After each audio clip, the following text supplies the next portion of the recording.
A aviação executiva e as companhias aéreas vivem um embate após o incidente deste fim de semana no aeroporto de Congonhas, em São Paulo. Vamos conversar ao vivo com o repórter Rodrigo Viga, que vai trazer os detalhes dessa notícia, dessa informação pra gente. Viga, conta pra gente que disputa é essa, hein? Bem-vindo, boa noite. Boa noite, Daniel, boa noite, Kalina, ouvintes, espectadores e internautas da Jovem Pan. Estou chamando de disputa pela boa convivência, pela convivência harmoniosa nos principais e mais movimentados aeroportos do país. O que aconteceu em São Paulo, em Congonhas, no último domingo, pode ser uma espécie de paradigma, de divisor de águas para essa discussão que já vinha sendo fomentada, já vinha sendo alimentada há algum tempo, especialmente em aeroportos situados e localizados, Daniel, em centros urbanos. É o caso de Congonhas, em São Paulo, Santos Dumont, aqui no Rio de Janeiro, dos aeroportos de enorme movimentação, pouco menos o aeroporto da Pampulha, em Belo Horizonte. Mas são aeroportos encravados em centros urbanos, cercados por residências e também por prédios comerciais. Pois bem, de domingo para segunda-feira foi um verdadeiro strike, na malha aérea brasileira, provocado justamente por aquele acidente. Um avião de pequeno porte derrapou na pista de Congonhas e foi até a beirada da pista por muito pouco. Nós não tínhamos um grave acidente novamente naquele que é considerado um dos maiores aeroportos do país. E aí, as grandes companhias aéreas, capitaneadas pela associação da categoria, a ABA, estão defendendo uma espécie de restrição para usos de aeronaves, para a utilização de aviões de pequeno porte em pistas principais de grandes aeroportos brasileiros, especialmente o aeroporto de Congonhas. A ABA, inclusive, tinha enviado no final do mês de setembro um ofício à Infraero solicitando essa restrição de voos de aeronaves de pequeno porte no aeroporto de Congonhas, especialmente nos horários de pico, em nome da segurança e principalmente da boa convivência entre aviões de grande porte e de pequeno porte, para evitar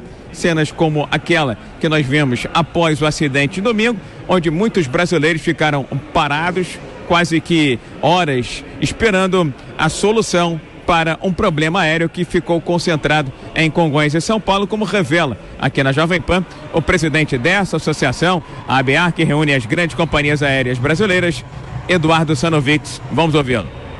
Aviões de baixa performance em horário de pico na pista principal, principalmente quando empresas sem a estrutura adequada para atender contingências acabam tendo problemas, podem causar interrupções como essa. Portanto, o que nós defendemos é que é possível conviver, mas é preciso garantir o cumprimento das regras que limitam a 2 slots por hora na pista principal, aviação geral, e 6 na auxiliar, e nos horários de pico a gente mantém apenas aeromédicos, militares, regulares e emergências.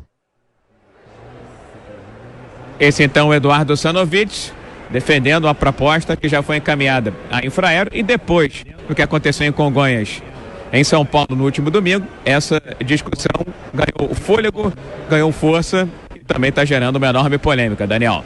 Tá certo, Rodrigo Viga trazendo os detalhes dessa situação delicada que envolve a aviação executiva, especialmente nos grandes centros. Obrigado, Viga, boa noite a você. Seguimos com mais análise e mais opinião. Quero agora tratar dessa questão com Miguel Daúde. Já tratamos das questões que envolvem a aviação ontem, Daúde? Mas eu queria a sua opinião sobre essa proposta desse grupo que representa as companhias aéreas. Eles querem exclusividade nos horários de pico, especialmente das pistas principais. Pode ser uma saída, porque a gente já viu episódios semelhantes ao que aconteceu nesse fim de semana em Congonhas, também em outros aeroportos, especialmente no Santos Dumont, no Rio de Janeiro, e no aeroporto da Pampulha, em Minas Gerais. Pode ser uma saída essa proposta dessa associação? Sim, pode ser. Eu acho que é uma alternativa. Tem que haver, tem que compatibilizar, e priorizar por ordem de números, de aeronaves com passageiros, para não ocorrer isso que ocorreu ontem. Outra solução, você mudar voo para outros aeroportos, vai ficar muito complicado. Eu acho que você compatibilizar e priorizar os aviões de transportes de passageiros nos horários em que a demanda é maior, seria uma alternativa, porque você não tem o que fazer. Estamos crescendo muito, temos vários aviões, inclusive helicópteros. O Brasil está num crescimento muito grande e você não tem infraestrutura. Até que você tenha essa infraestrutura, você tem que compatibilizar e priorizar os aeroportos para que não ocorra o que aconteceu ontem, que foi muito lamentável. Muitas pessoas estão reclamando até agora de terem perdido ou atrasado seus voos. Constantino, você que mora em Miami, Estados Unidos, como é que funciona no país essa questão do tráfego aéreo? Há conflitos, como há aqui no Brasil também? Eu não tenho profundo conhecimento, Kalina, mas eu sei que tem muito aeroporto. Aqui mesmo, perto de mim, tem o aeroporto de Fort Lauderdale, que é enorme, né? E as pessoas estão acostumadas mais com o de Miami, e sempre que eu vou lá eu vejo um monte de jatinho particular. Então eu acho que isso é uma questão de mercado. É óbvio que chama atenção porque deu um problema num jato particular e isso atazanou a vida de centenas ou milhares de pessoas que usam o voo comercial, mas podia ser o contrário, podia ser um problema num voo comercial e a turma que usa jatinho, né, o Lula e companhia, iam ter problemas. Então, de novo, acho que é uma questão de mercado. O ideal é ter infraestrutura, como diz o Daoud, suficiente para desafogar e não causar esse engarrafamento de aviões.